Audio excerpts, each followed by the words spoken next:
Border এলাকাগুলোতে তাকিয়ে দেখেন, বিশাল দেশ ভারত, তাদের মোকাবেলায় এই যুবক যুবক ছেলেরা ছুটে চলে যাচ্ছে বিজেপির পেছনে। 1 ইঞ্চি জায়গা ভারতকে আমরা নিতে দেব না যতক্ষণ আমাদের 1 ফোঁটা রক্ত শরীরে আছে। আমি আজকে ভিডিও দেখছিলাম, ওটা চাঁপাইনবাবগঞ্জে অলরেডি না কুড়িগ্রামে, লালমনিরহাট কুড়িগ্রাম ওই লাইনে ভারতের যে বিএসএফ আছে ওরা অলরেডি নিয়ে আসতেছে অস্ত্র তাক করে, আর এরা হাতে একটা লাঠি নিয়ে দৌড়িয়ে চলে যাচ্ছে। ওরা পালিয়ে বাঁচছে না জয় শ্রীরাম বলতে বলতে। আমাদের বিশাল প্রতিবেশী দেশকে আমরা এই ছোট্ট অনুষ্ঠান থেকে যেহেতু রেকর্ড হচ্ছে বাতাসে ভেসে চলে যাবে, তাদেরকে আমরাও ভালোবাসি, চাই তারা শান্তিতে থাক, আমাদেরকেও শান্তিতে থাকতে দিক। আমাদের এই ছোট্ট ভূখণ্ডের শান্তি যদি কেউ নষ্ট করতে চান, আল্লাহর কসম আমরা তাদেরকেও শান্তিতে থাকতে দেব না। টান দেওয়ার জায়গা কিন্তু আমরা জানি, 7 সিস্টার খান খান হয়ে যাবে। আমার একটা বুদ্ধি মাথায় এসেছে, আমার মনে হয় বাংলাদেশে বিভিন্ন আওয়াজ ওঠে, এই আওয়াজটা খুব তাড়াতাড়ি তোলা দরকার যে ভারতের যে সমস্ত নাগরিকরা বাংলাদেশে ওয়ার্ক পারমিট পেয়েছে তাদের এইগুলো বন্ধ করা লাগবে। একটু আওয়াজ তুলে দেখেন, সারা দেশে যদি প্রত্যেকটা জেলা থেকে আওয়াজ উঠতে থাকে, দাদা যারা লাফালাফি করছে ওদের গলা বাজি বন্ধ হয়ে যাবে। এই বুদ্ধিগুলো অনেকে জানে না, বুদ্ধি দিলাম, এ বুদ্ধি দেওয়ার কারণে না জানে বা কোন বিপদে পড়ি। সূরা নেসার ভেতরে আছে 59 নম্বর আয়াতে, বাড়ি যে মিলিয়ে দেখবেন এই একটা আয়াতই হয়তো আপনার জীবন পাল্টিয়ে দিতে পারে। ইয়া আইয়ুহাল্লাযীনা আমানু আতিউল্লাহা ওয়া আতিউর রাসূলা ওয়া উলিল আমরি মিনকুম। আমি আয়াতটা সেই হাফেজি পড়ার পর থেকে আয়াতটা নিয়ে আমি অনেক চিন্তা ভাবনা করে কিছুদিন আগের তথ্যটা পেয়েছি। রব্বুল আলামিন বলেন, ইমানদার যদি কেউ দাবি করে তাদেরকে ডাক দিয়ে বললাম আমি আল্লাহর আনুগত্য করো, আমার রাসূলের আনুগত্য করো। এই দুইটার আগে দেখবেন এই যে আতিউ, এটা ফেল, এটা ভার্ব, এটা ক্রিয়া। এই শব্দটা আল্লাহ নিজের নামে আর রাসূলের নামের আগে দিয়ে দিয়েছেন। পুরা কোরআন শরীফের ভেতরে যেখানে দেখবেন এটা আছে, কিন্তু 3 নাম্বার যার নাম ওয়াউলিল আমরি মিনকুম, তার ভেতরে আপনাদের রাশিদুল ইসলাম একজন, আমির হামজাও একজন, কিন্তু এই দুইটা নামের আগে আল্লাহ পাক আর আতিউ শব্দটা দেননি। কথা বুঝতেছেন? মুফাসসিরিন ইকরাম লিখেছেন, বিশেষ করে ফি জিলালিল কোরআনে সৈয়দ কুতুব রহমাতুল্লাহ আলাইহি বলেন, এই আতিউর ব্যাখ্যা করতে গিয়ে পৃথিবীর ইমানদারেরা অন্যান্য যারা আছে তাদের বাদ দিলাম, শুধু ইমানদার যারা তাদের বলছি আল্লাহ আর রাসূলের আনুগত্য করা লাগবে, তাদের বিধান মানা লাগবে, হুকুম মানা লাগবে, কোনো প্রশ্ন করা যাবে না। কি কথা বলেন না কেন? আপনার বুঝে আসুক না আসুক মানা লাগবে, কারণ ওনারা যা বিধান দিয়েছে আন্দাজে দেয়নি, চিন্তা ভাবনা করেই তারা দিয়েছে। আপনার মাথায় হয়তো না ধরতে পারে, কিন্তু বিধান আপনাকে মানা লাগবে চোখ কান বন্ধ করে, চিন্তা ভাবনা ছাড়া। পৃথিবীতে একজন মানুষকে মানা যায়, চিন্তা ভাবনা করা যাবে না, সেটার নাম হচ্ছে মুহাম্মাদুর রাসূলুল্লাহ সাল্লাল্লাহু আলাইহি ওয়াসাল্লাম। কিন্তু এই যে আত্মীয় শব্দটা 3 নম্বরে আর যে নেতাদের আগে আল্লাহ দেয়নি, এই কারণেই, কারণ কোন নেতাকে মানতে হলে ওটা যদি আপনার বাবাও হয় চিন্তা ভাবনা করে মানা লাগবে ও আল্লাহ রসুলকে মানে কিনা। বলেন তো বাংলাদেশে ৬৬৬৬, ৬২৩৬ যাই বলেন, কোরআন শরীফ লাগার কথা না। এই একটা আয়াতের শুধু এই শব্দটা যদি আমরা মেনে নিতে পারতাম, এই বাংলাদেশে ইসলাম বাদ দিয়ে কোনো রাজনীতি থাকার কথা না। আয়াতের পক্ষে একটা হাদিস পড়ছিলাম, আল্লাহর নবী বলেন, মানিত্তাবাআল হুদা বিগাইরিল কোরআন আদাল্লাহুল্লাহ। তিরমিজি শরীফের হাদিস। কোন মানুষ যদি কোরআন বাদ দিয়ে এমন কোন জায়গায় যায়, ও জানে যে কোরআন এখানে নেই, কিন্তু ভালো হওয়ার নিয়ত নিয়ে সেখানে গেছে। নবীজি বলেন আদাল্লাহুল্লাহ, এটা বাবে ইফআল থেকে এসেছে। যদি দল্লা শব্দ নবী দিতেন দল্লা ইয়াদিল্লু, তাহলে বাংলা অর্থ হতো আপনি নিজেই নিজেকে গোমরা বানিয়ে ফেলেছেন, নিজেই নিজেকে খারাপ বানিয়ে ফেলেছেন। কিন্তু আদাল্লা শব্দটা বাবে ইফআল থেকে আসার কারণে এর বাংলা অর্থ দাঁড়াবে আপনি হয়তো ভালো হওয়ার নিয়তে কোনো জায়গায় গিয়েছিলেন, কিন্তু কোরআনের নিয়ম নীতি কর্মসূচি সেখানে ছিল না। এই জন্য আল্লাহ নিজে দায়িত্ব নিয়ে আপনাকে গোমরা বানিয়ে দেবে। এই হাদিসটা কত বাস্তব বাংলাদেশে আপনি বলেন তো। যেই দরবারে এই দেশে কোরআন পাবেন না, 48,000-এর উপরে এখন এই দেশে দরবার আছে পীরের।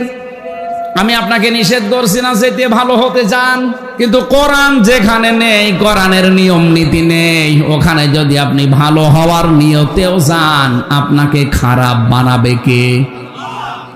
আরো জোরে বলেন। তাহলে আজকে থেকে আর যাওয়া যাবে যেই দরবারে কোরআন নেই ওখানে? ভালো হওয়ার নিয়তেও যাওয়া যাবে? বলেন বলেন। কারণ ওখানে গেলে আমাকে খারাপ বানিয়ে দেবে কে?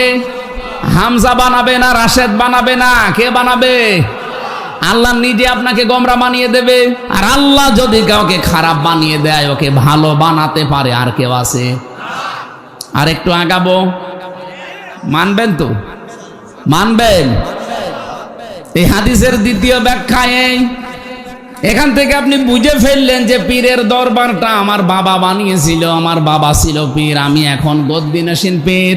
কিন্তু আমার এই দরবারে যদি কোরআন না থাকে, কোরআন কায়েমের কোনো আন্দোলনের কথা নেই, কর্মসূচি নেই, তাহলে এখানে যারা আসবে তাদেরই খারাপ বানিয়ে দেবে স্বয়ং আল্লাহ।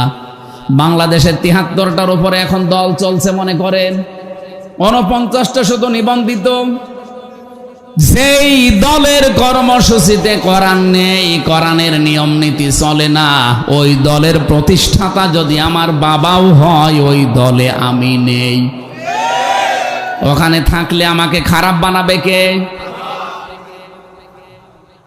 দ্বিতীয় যেটা বললাম এটা যারা মেনে নিতে পারবেন তারা হাত তোলেন, লিল্লাহে তাকবীর। এই দেখেন তো হাত তোলেনি কে? না, অনেকে হাত তোলেনি, কারণ ও বুঝে ফেলিস। হ্যাঁ ঠিক আছে, আলহামদুলিল্লাহ। আমার মনে হচ্ছে ওয়াজ হয়ে গেছে। এই আয়াতের এই আতিউ শব্দটা আর হাদিসের এই আদাল্লাহুল্লাহ শব্দটা যদি আমরা মেনে নিতে পারি, আল্লাহর কসম আর ওয়াজ করার দরকার নেই। কারণ এই দেশে কোরআন যেখানে নেই ওখানে আমি জেনে শুনে জীবনেও যাব না। ওখানে গেলেই খারাপ বানিয়ে দেবে হামজা কে? আরো জোরে বলেন। আল্লাহ রসুলকে মানা লাগবে অন্ধভাবে, কোনো চিন্তা ভাবনা করা যাবে না।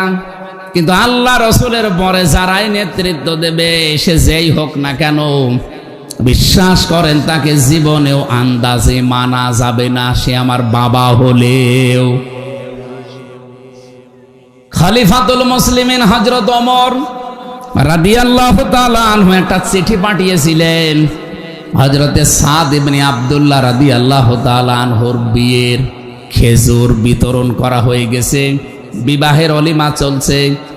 কাছে দেশে চিঠিটা দেওয়ার পরে উনি পড়লেন, ওখানে লেখা ছিল, আমি ওমর বলছে খলিফাতুল মুসলিমিন, এই মুহূর্তে তোমাকে জিহাদের ময়দানে যাওয়া লাগবে, তোমাকে সেনাপতির দায়িত্ব নিয়ে পাঠাবো, তাড়াতাড়ি যেখানে আসো চলে আসো।